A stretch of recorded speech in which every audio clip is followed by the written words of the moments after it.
Good day, everyone.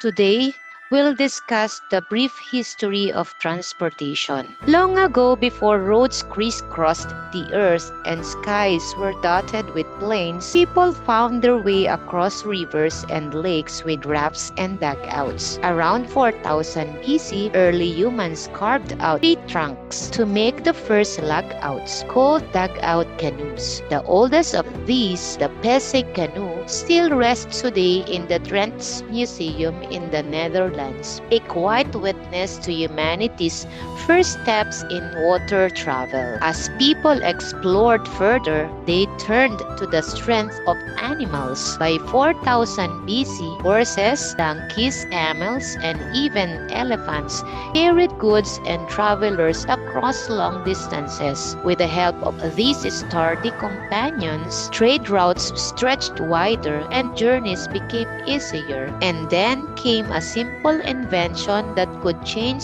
everything: the wheel. First used by the Sumerians around 3500 BC as a potter's tool, it was soon fastened to chariots, speeding warriors and merchants alike across the land. In 1620, Cornelis Drebbel from Holland built the world's first submarine, powered by oars under the surface.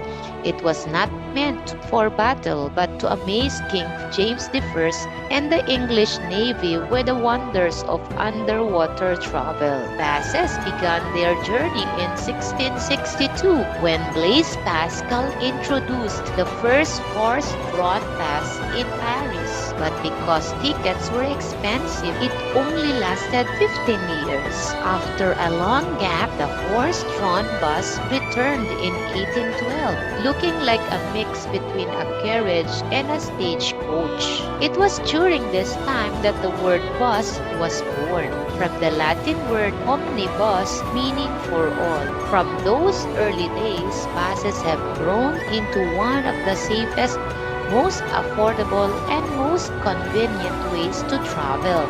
By 1769, steam found its way to the roads. Nicolas Joseph Cugnot's steam-powered automobile, with its 3 wheels and heavy frame, was built to help the French army move heavy artillery more easily instead of having cannons pulled by horses. In 1783, two clever brothers from France, Joseph and Etienne Montgolfier, had a daring idea. What if people could float through the sky? To test it, they built the very first hot air balloon. Before putting anyone inside, they sent 3 brave passengers, a sheep, a duck, and a rooster, drifting high above France for 2 miles in just 8 minutes. When the animals returned safely, the brothers knew hot air balloon could carry people.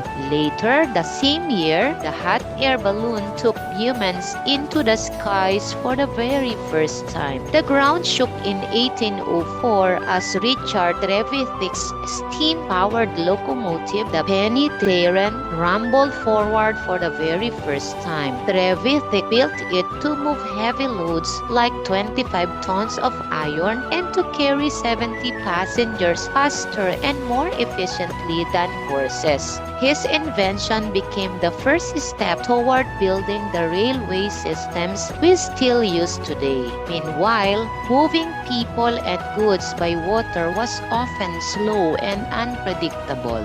Robert Fulton dreamed of a vessel that could travel on schedule, no matter the weather, one that would make river transportation faster, more reliable, and free from the limits of wind or rowing. In 1807, his dream came true. Fulton's steamboat skimmed along the Hudson River, carrying people and goods faster than ever before.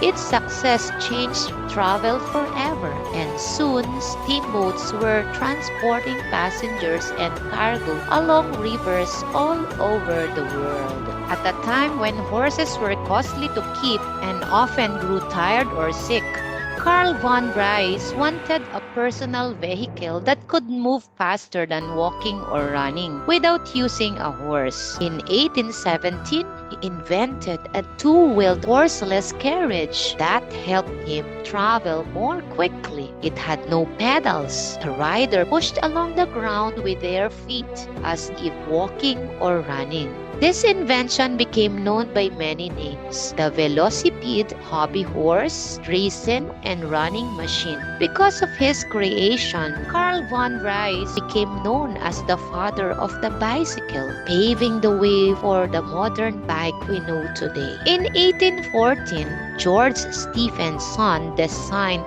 the Blücher, an 8-wagon locomotive that could haul 30 tons of coal uphill at 4 miles per hour, far more efficient than using horses. His goal was to help coal mines transport heavy loads more efficiently and reliably. By 1824, Stephenson improved his design and built locomotion number 1, the first locomotive to carry passengers on a public railway. Then, in 1830, he opened the Liverpool and Manchester Railway, the first public intercity railway line. It used no animal power and offered scheduled passenger service, a first time in history. Because of these achievements, George Stephenson was hailed as the father of railways.